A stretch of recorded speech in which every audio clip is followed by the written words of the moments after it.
As the sun sets, the last rays of light dye the sky red. A strange feeling creeps into your mind. You and your friends decide to leave the hustle and bustle of life, looking for peace in the wild. But something is wrong. The long shadows of the trees are like dark hands reaching out as if wanting to pull you into the ground. The air smelled faintly of damp earth, and the sound of the wind whistling through the trees sounded like mysterious whispers, warning that something was waiting in the darkness. 4. The shadow behind the campfire.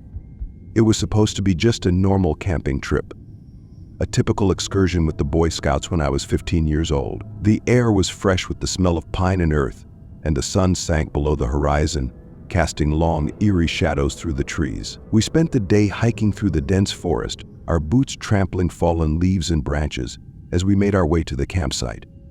That evening we returned to camp, tired but satisfied, ready to pitch our tents and spend the night. But there was a hitch. My tent mate called home right before the trip and backed out at the last minute, leaving me to pitch the tent alone. The others quickly paired up, their voices echoing in the dark forest while I tried to pitch my tent alone. Night had completely fallen when I finally stood up. The task alone was much more difficult, and as I was fumbling with the last stake, someone came from the darkness and reached out to help. I couldn't see his face clearly, but it looked like he was a Boy Scout, though his expression was lost in the flickering light of the campfire. Together we finished setting up the tent, and I thanked him before returning to dinner with the others. We gathered around the fire, sharing spooky stories that, despite their cliches, still sent a shiver or two down my spine. The stories are somewhat interesting, a kind of darkness that seems a little too close for comfort in the isolated forest. When the fire died down and embers flickered in the hole, we all retreated to our tents. In a way, I was grateful to have the extra space inside of me, spread out comfortably on my sleeping bag. The fatigue from the day's walking caused me to fall asleep almost immediately. But then something woke me up in the middle of the night. At first it was just a faint sound, a rustling sound like leaves being disturbed. I lay still, blinking unsteadily in the pitch-black tent, trying to convince myself that it was just the wind. But the noise grew louder, steps, deliberate and heavy, circling my tent. My heart began pounding in my chest, each thud echoing in my ears. I rationalized that it had to be one of the other scouts, maybe to use the bathroom or play a prank. However, the footsteps were too slow, too methodical, to be just a mischievous scout. The tents had been pitched far apart at the request of the scoutmaster, which meant no one was close enough for me to hear their movements clearly. The footsteps circled again, crunching in the bushes in a steady rhythm. It was clear that someone or something was deliberately circling around my tent, circling around. I broke out in a cold sweat as I called out softly, asking who was there. The only reaction was a sudden stop in the footsteps, followed by an unsettling silence that made the hair on the back of my neck stand up. And then they continued, this time moving further, deeper into the forest. For a moment, I thought about following to see who and what was there, but a feeling of fear kept me standing still. I tried to convince myself that it was nothing, just a fellow Boy Scout, but doubt gnawed at my thoughts. I must have drifted off, despite my discomfort, but was awakened by the same sound, the same footsteps, this time closer, heavier, more deliberate. They surrounded my tent again, and now I was wide awake, my heart pounding in my chest. I can't stand it anymore. I unzipped the tent with shaking hands, expecting to confront one of my friends, but instead I was met with something that froze the blood in my veins. Standing there, illuminated by the pale moonlight filtering through the trees, was not a Boy Scout but a man, a stranger. He was tall, impossibly tall, at least 6'5", with a body that suggested strength. His face was obscured, but I could see enough a sick smile curled his lips. And his eyes, dark and vacant, seemed seared into my soul. He looked to be in his mid-30s. Too old to join our group and too scary to have you can come out here for anything innocent. I couldn't move, couldn't breathe as he put a finger to his lips and silently commanded me to be quiet. Every instinct urged me to run, but my legs felt like lead. Then, with a sudden rush of adrenaline, I turned and bolted out of the tent, running blindly through the woods toward the scoutmaster's tent. My lungs burned and my vision blurred with tears of terror as I ran faster than ever. When I got to the scoutmaster, I was almost crazy with fear and babbled about that man. He grabbed a shotgun, and along with several other scouts who had woken up from my screams, rushed back to my tent. But the man was gone, disappearing into the darkness as if he had never been there. They found nothing but deep, deliberate tracks around my tent where he had been circling and waiting. That night no one could sleep. We moved all the tents closer together, almost on top of each other, but the safety of numbers did little to assuage the terror gnawing inside me. The trip was cut short the next day and we all went home, the man's ghost hanging over us like a dark cloud. I never went camping again. Just thinking about it sends chills down my spine, and every now and then, late at night, I hear those footsteps in my mind, round and round, never stopping. 3. Laughter in the dark. Last summer, a few friends and I decided to escape the hustle and bustle of everyday life and embark on a camping trip along the peaceful banks of the Willamette River. It was supposed to be a time for us to reconnect with nature, enjoy each other's company, and simply relax. We walked deeper into the forest, our laughter echoing through the trees as we went, and eventually we found the perfect spot to set up camp, a secluded area, far from any signs of civilization. The gentle murmur of the river was the only sound, a peaceful backdrop to our evening. As the sun dipped below the horizon, we fished on the riverbank, our lines dropped into the inky water. Afterwards, we gathered around the campfire, the flames dancing and crackling as we shared stories, listened to music, and drank more than our fair share. It was late at night, and the line between sobriety and drunken hilarity became blurred. Everything seemed to get funnier under the influence of drink. And by the time we decided to call it a night, it was already past 2 a.m. I shared a tent with a friend, while the other two stayed in a larger tent a short distance away. We crawled into our sleeping bags, still giggling over the evening's events, and let the soothing sounds of the forest lull us to sleep. But sleep doesn't come easily.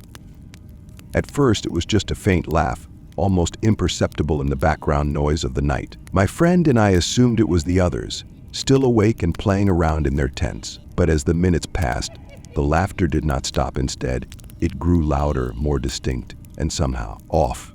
We shouted for them to be quiet, but their reaction sent chills down my spine. I suddenly sat up, my mind spinning. The laughter that seemed harmless now became sinister and threatening. Even in my drunken stupor, I could tell something was wrong. The laughter didn't come from our friends. It was the sound of a lone man, laughing maniacally in the dead of night. The laughter was rough, almost broken, as if something essential was missing, something human. It echoed through the trees, growing louder and closer with each passing second. My friend, sensing the growing uneasiness, looked at me with wide, terrified eyes. We could now hear our other friends screaming from inside the tent, their voices tinged with panic. The laughter continued, closer and closer, until it seemed right at the edge of our campsite. We listened, holding our breath, but there were no accompanying footsteps, no rustling of leaves or snapping of twigs, just that terrible, disembodied laughter. There was something fundamentally wrong with that sound, something that made the hair on the back of my neck stand up. That laugh seemed to belong to a man who had long since lost his sanity, wandering aimlessly through the forest at night looking for what? We dare not guess. And then, as suddenly as it began, the laughter stopped. The silence that followed was suffocating. We strained to hear anything, footsteps, breathing, anything that might indicate where the man had gone, but there was nothing. Silence is much scarier than laughter. Suddenly, a new sound cut through the silence, the unmistakable sound of something dragging across the nylon of our tent. We turned slowly, our eyes fixed on the place where a hand was pressing into the fabric, its silhouette clear in the pale moonlight. The fingers spread out, pressing harder as if trying to find a way inside. Panic rose within us. We screamed, a sound born of pure terror, and rushed out of the tent, stumbling over each other in our mad rush to escape. Our other friends, equally terrified, fled their tents. Together we ran through the woods, laughter echoing in our minds as we made our way through the underbrush, not caring about the branches whipping at our faces or the rough ground threatening to trip us. After what seemed like an eternity, we finally pulled out onto the street where our car was parked. I was so nauseous from the combination of fear and exhaustion that I vomited before we reached the car. We huddled together, unconcerned about the dangers of drunk driving, just desperate to escape whatever happened to us out there. We never saw the man, but the memory of that night still haunts me. The way he smiled without warmth, the way he moved without a sound, and the eerie silence that followed the way he approached those still chilled me to the bone. To this day, we don't know who he is or what he wants. All we know is that we were lucky to escape, and that terrifying encounter left us with a lesson we will never forget. The forest is not as empty as it seems. 2. Hidden photographer. After graduating from college, I decided to take a break from my non-stop academic life. I needed solitude, a chance to connect with nature and perhaps with myself. So I set out on a solo backpacking trip through Canada's vast and unspoiled wilderness. It was an adventure I had long dreamed of, a journey into the heart of the wild, away from the distractions of civilization. The nearest town was about 3 hours away by bus, and in the 7 days I spent in that remote land, I saw only one other person. A distant figure rowing a boat across the lake. Isolation is both exhilarating and terrifying, a reminder of how small and insignificant we are in the grand scheme of things. I brought along a few disposable cameras to capture the beauty of the landscape before the digital camera age really tabari. I took photos of towering pine trees, serene lakes, and breathtaking sunsets that made the sky glow with orange and pink hues. The trip was everything I had hoped for: peaceful, reflective, and completely my own.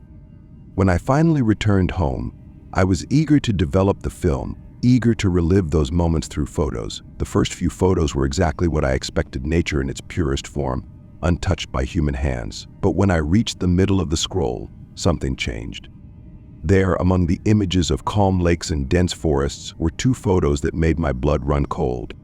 Those are photos of me, fast asleep in the tent, snuggled deep in my sleeping bag. The first photo was taken from the base of my sleeping bag, capturing my figure nestled in the fabric. The second photo is closer. The camera is near my head, as if the person taking the photo is standing right in front of me. My mind raced as I stared at those images, my hands shaking. I was alone, completely alone for those 7 days, or so I thought. The realization that someone was close enough to me, close enough to take these photos while I was completely unaware, was beyond terrifying. I can't understand how it happened. Who took these photos? How could they be so close without me knowing? And why do they do it? Panic rose within me as I imagined someone watching me sleep, standing silently in the tent as I lay there, clueless. The thought was unbearable, a violation so profound that it made me feel exposed and vulnerable in a way I had never experienced before. From that day on, I could no longer go camping by myself. The idea of sleeping in a tent, alone in the wilderness, is now tainted by the fear of what or who might be lurking in the dark. Even in the safety of my own home, I wasn't comfortable. I slept with the door open and the curtains tightly closed, a futile attempt to reassure myself that no one was watching. But the paranoia still lingers, the ever-present fear that the person who took those photos is still out there, still watching.